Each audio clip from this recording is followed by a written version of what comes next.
half a century, it's been a symbol of elegance and innovation in the fashion world.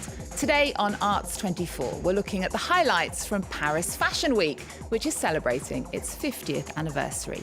And joining me in the studio is fashion critic Samantha Tse. Hello, welcome. Hello. A pleasure to have you here. Now, is Paris still the capital of fashion? Absolutely. It's still the most exciting city for fashion. And why would you say that? Well, it's got innovation, it's got elegance, it's got the French girl fashion, and also so many people come here to show. It's such an international city. It certainly is. Well, something I'm sure could only happen at Paris Fashion Week. Shoe designer Christian Louboutin has been making a splash. He enlisted the French Olympic swimming team to introduce his new Miss Z stilettos. Take a look.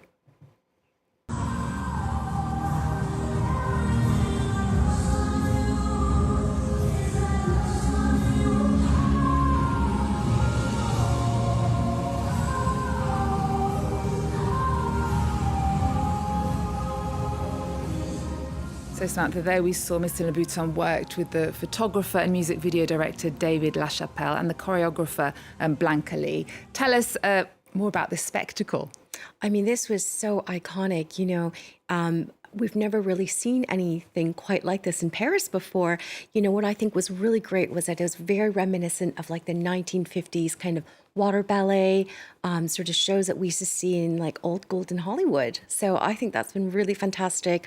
You see all these like Olympic swimmers coming down the stiletto slide. And of course, the show ended with David Lachapelle coming down the slide as well. It was so fabulous. Well, next to one of the hottest tickets in town, the Valentino collection for Spring-Summer 2025 was designed by one of fashion's biggest characters, Alessandro Michele. Samantha, Harry Styles was there, Salma Hayek and Elton John. They were among the VIPs on the front row. Why was this such an exciting moment in Paris Fashion Week? I mean, this is the first time that Alessandro Michele, who was previously at Gucci, is showing in Paris for Valentino.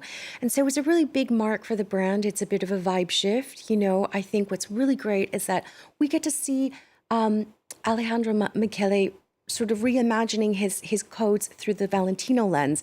And it's been really great with a lot of, you know, maximalism, but a little bit more refined.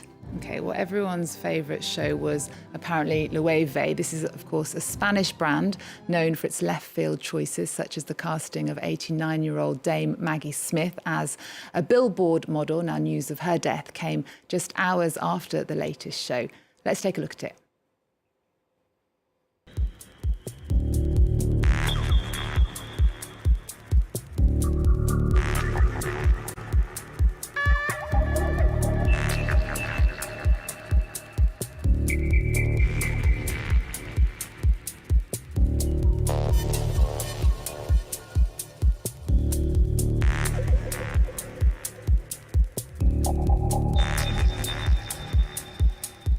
Samantha, then tell us a little bit more about Jonathan Anderson's choices there at the Loewe show. Well, like you were saying, he's a little bit more left field, which I really think makes his brand so special.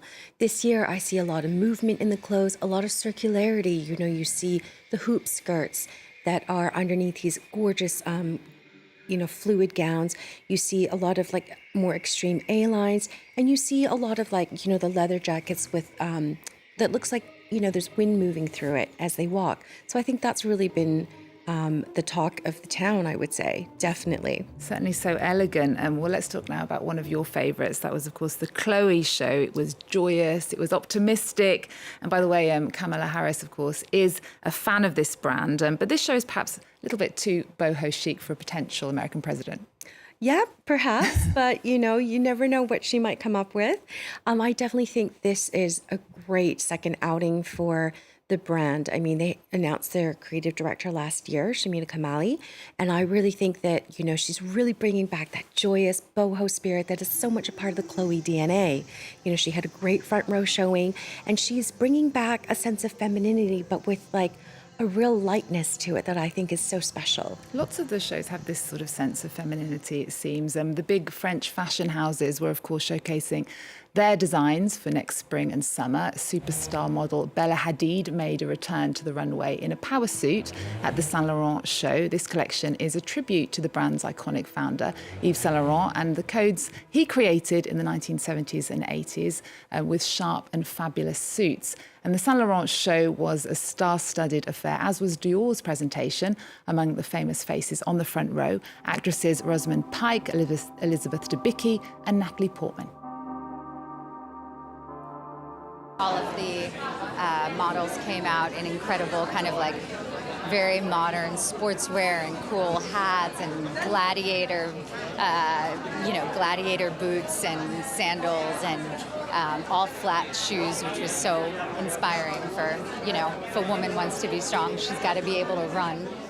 There we go, Natalie Portman at the Dior show. Was this a good collection? It was absolutely fantastic. It's probably my favorite Dior collection that Maria Grazzi has designed. I think they've had such a great year. Dior's had a really strong presence at the Olympics, and of course this is continuing on. I love the strength that she has in her collection. I love, the movability, the flexibility. I love that it's kind of, I would say athleisure with like a couture touch. There's quite a lot of beautiful Olympic influence, it seems, in these collections. Yeah, there's definitely a lot of Olympic influence, of course, with the Olympic archer opening up the show. But it was such a big part of Paris. I don't think that you could divorce a French brand from the Olympics. Okay, well, let's move away, though, from France to the Danish brand Ganni. It's their first show in Paris. It was called The Craft. Tell us a bit more about it. So Ganni is the Scandi It Girl brand. And what is really great is that they made their debut here, which is the first time they've stepped away from Copenhagen. So that's exciting. What's really interesting about the brand is they brought a really good sense of sustainability. I think when they're talking about the craft, they're talking about different ways to innovate material so that we can reduce waste. Fashion is it's a big problem with sustainability, but Ganni is definitely pushing the envelope. And by bringing it to Paris, I think it's really shining the spotlight on different ways that a brand can use material in a way that's sustainable. Okay, well, the South African brand Maxhosa Africa presented their collection at the American Church in Paris. The creative director, Louboutin Nicolo, said he was inspired by traditional artifacts and motifs from his native Xhosa culture. Take a listen to him. The person that I have in mind when I'm designing is your public figures such as Michelle Obama, Oprah Winfrey, Alicia Keys, Jay-Z, Beyonce, and of course important heads of states who want to go out in leisure on a weekend. So this is a South African knitwear brand that has been showing more regularly here in Paris. And what did you make of his collection this time? I absolutely loved it. The prints were so gorgeous. The colors were joyful. I mean, how can you not fall in love with a brand that is so beautiful and so beautifully made? And there do seem to be more and more African brands showing at Paris Fashion Week. Yeah, what I think is really great about Paris is that it attracts a really international group of designers. Whether you're from Africa or India, the Japanese have had a strong presence here. Of course, there are the Brits. And what I think is really great is that Paris is so open to having so many different names here. And it is really a really big platform and a big place for brands to show. How would you then summarize the trends that we need to be looking out for next spring and summer? There's a really big strength in femininity, of course, but femininity interpreted through different lenses. What I think is great is that I think quiet luxury might be slowly tapering off. And as we see with Valentino, there's definitely more of a rise of maximalism, but refined. We see that in the knitwear brand. We see that in, a variety of different brands. Also, I think flat shoes are great. I'm seeing a lot of movement. I'm seeing a lot of what's that? I think yes, goodness. Of course, definitely. And I'm seeing a lot of movement in clothing, a fluidity that I haven't seen in a while. Okay, well, we're going to end with one of your favourite shows, Courreges. Why was this one so fabulous? I love Courreges. It is such an incredible brand. I really love how architectural the shapes are, how they play with a different sense of sexuality and sensuality. I love the tailoring. I just think it's so chic. Okay. All right. Well, Samantha Tse, it's been a pleasure to have you on the show. Thank you so much. Thank you so much. Fashion critic Samantha Tse. Thank you so much for watching. See you next time.